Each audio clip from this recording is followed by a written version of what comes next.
Portugal já escolheu. Um novo ciclo político começa agora. O que vem depois das eleições? Aceda à informação que não cabe numa manchete.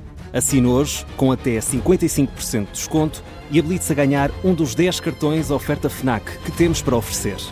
Tudo em observador.pt.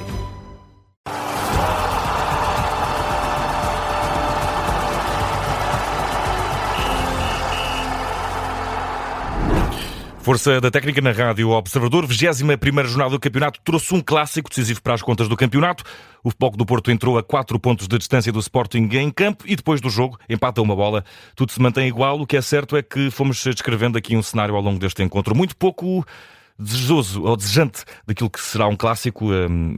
Foi um jogo estéril, Gabriel Alves. Sim, foi um jogo estéril, mas eu não começo pelo jogo. Começo por aquilo que aconteceu à volta do jogo. Grave. E é grave, tão grave que já está na imprensa internacional. Nós estamos perante um clássico, um jogo de tremenda importância. Um jogo onde se discute o título, onde os pontos são fundamentais. E temos como ponto de interesse para a imprensa internacional os archotes. Esta é que é a verdade. Os pirotécnicos. O jogo interrompido por pirotecnia. Eu pergunto, o que é que a Federação Portuguesa de Futebol e a Liga Profissional de Futebol vão fazer? É porque ficam à espera que num dos próximos grandes jogos aconteça algo de grave, alguma tragédia com este assunto? É isto que queremos passar? É isto que queremos vender para lá para fora? É isto que queremos ter em termos de sumo de futebol, em termos do nosso futebol a nível internacional? E depois a história das bolas. Como é que é possível? A Liga são os clubes. Os clubes têm que, naturalmente, também eles per si, de se tratar e retratar. E em função de tudo isto, o que é que a Federação Portuguesa de Futebol, o órgão máximo, naturalmente faz? Falemos do jogo. Estéril, chama-lhe tático. Assim, normalmente quando o jogo está desinteressante diz-se que foi muito interessante do ponto de vista tático. Exatamente, muito interessante do ponto de vista emocional. Obviamente quem come pipocas gostou se a sua equipa ganhou, quem não come pipocas, se a sua equipa perdeu, fica sem comer pipocas ou então acha as pipocas amargas. Ou não boas, ou não estavam bem condicionadas. Foi um jogo muito tático, é verdade, um jogo com muito pouco interesse naquilo que foi a primeira parte, praticamente não se viu realmente se era a estratégia, se era aquilo que ambos os treinadores fizeram para a funcionalidade do seu futebol. Olha, não o futebol, portanto, que é, talvez jogassem para o resultado, não quisessem perder. Talvez a pontuação lhes interessasse que ficasse assim. Só que eu não fico. Porque é que o Sporting queria um resultado assim? O Sporting tinha necessidade de alterar, portanto, aquilo que é a desvantagem que tinha, é bicampeão, que era o tri, a desvantagem que tinha em relação ao seu adversário, mesmo jogando fora. E não fez nada para que isso acontecesse. Eu quero lhe lembrar, e tive a oportunidade de dizer, que cerca dos 70 minutos havia 4 remates à baliza. E chamei aos guarda-redes apanha-bolas, porque eles não tinham tido qualquer tipo de intervenção que pudesse ser referida. Portanto, 4 remates à baliza, 2 de cada lado, com um remate entre paus, por banda do Sporting Clube Portugal. Foi um Sporting que não mudou, tinha aquela que é, para mim, a sua luz de jogo coletivo, que é Pote, que esteve debaixo do nevoeiro que se fez sentir antes do jogo e continuou com o nevoeiro. Poderia ter saído mais cedo, para bem da dinâmica do Sporting e até para a sua própria dinâmica.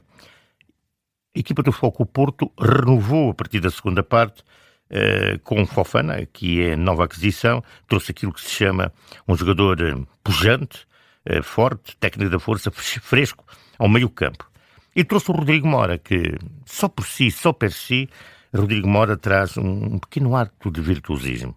Traz aqui um pequeno ato de detalhe, de nota, que pode trazer qualquer coisa de diferente ao jogo e preocupar, acima de tudo, a defesa contrária, a estrutura, a estratégia contrária.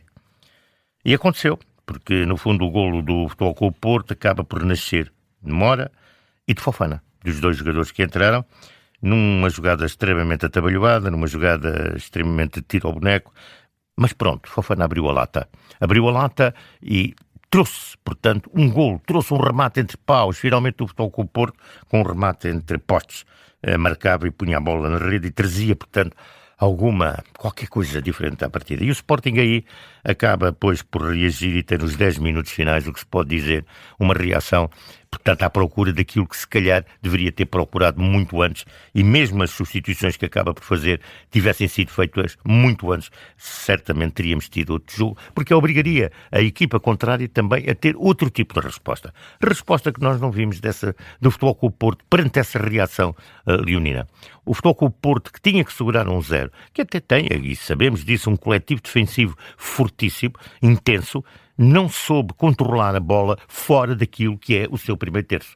Portanto, tem responsabilidades. O Sporting, sim, foi para lá, mas o Futebol Clube Porto não conseguiu sair com a bola, não conseguiu jogar a bola fora do seu primeiro terço, ir para 3/4 de terreno, não o conseguiu fazer. E depois, obviamente que no último segundo, o Sporting tem vindo a acontecer, tem aquilo que é, o que pode acontecer, um golo, um ressalto, houve uma grande penalidade. E uma grande penalidade que demora, que obviamente verdadeira, real, e que Luís Soares quase que havia defendido, falhado. Quase que havia sido defendida pelo Diogo Costa. A bola saiu-lhe mal e, portanto, deu hipótese ao jogador sul-americano de poder fazer, portanto, a recarga, porque se ela tem ficado embrulhada nele ou tem saído noutro sentido, obviamente que neste momento ter-se-ia ficado a queixar. Portanto, aquilo que eu tenho para dizer deste jogo, nem os lances de bola parada foram, se há muita tática, nem os lances de bola parada, quer de um lado, quer do outro, foram, digamos, lances que nos pudessem dizer algo que nos agrade e que nos diga, portanto, que houve trabalho destes dois grandes clubes, em termos nacionais, candidatos ao título. Notas individuais, dupla polática de centrais do Futebol Clube Porto, é de facto uma grande dupla de centrais. Eu quero dizer que o Varela foi um trinco à medida daquilo que é um trinco. Estou a falar de questões individuais. Eu vou dizer que no Sporting gostei de ver ainda o trincão, aquilo, portanto, o fluir do trincão no jogo. Foi um jogador que lutou porque alguma coisa fosse diferente e teve 2 ou 3 detalhes. O Ullmann foi sempre motor, mas o Ullmann tem que ser menos agressivo com os árbitros. Tem perdido muita energia o capitão do Sporting nesse momento, no momento em que faz o uso da braçadeira para falar com os árbitros. Também se pede energia nesses confrontos. Exatamente, e eu tenho que falar com o árbitro não em termos de agressividade, mas em termos de dimensão e de esclarecimento. Quanto ao jogador, para mim, da partida, eu quero dar aqui 3 notas, e são do Futebol Clube Porto. Vou deixar o último vou falar de Benarek. É um central de grande qualidade, já falei da dupla, mas Benarek é na realidade um jogador de grande capacidade. Já falei no Varela, um jogador de grande dinâmica e de grande porte dentro da equipa. E na técnica da força, porque eu não vou dar a força da técnica a ninguém, vou dar na técnica da força à grande estreia de Fofana. Eu já o conheço de outros futebols, de outros jogos, de outras equipas. Fofana chegou pleno de saúde, de força. Olha, é uma grande aquisição para o Futebol Clube do Porto. Gabriel Alves, foi com ele a força da técnica e a análise, este encontro entre Sporting e Futebol Clube do Porto. No Dragão, empate entre Futebol Clube do Porto e Sporting. 1-1, tudo igual na tabela classificativa. O Sporting mantém-se a 4 pontos do Futebol Clube do Porto e neste momento tanto o Futebol Clube do Porto como o Sporting tem o Benfica mais perto no 3º lugar do campeonato. Aqui na Rádio Observador temos sempre grande interesse em acompanhar o que se passa todas as jornadas. Hoje com o Gabriel Alves, a força da técnica. Gabriel, um grande abraço e até para a semana. Boa noite a todos os observadores.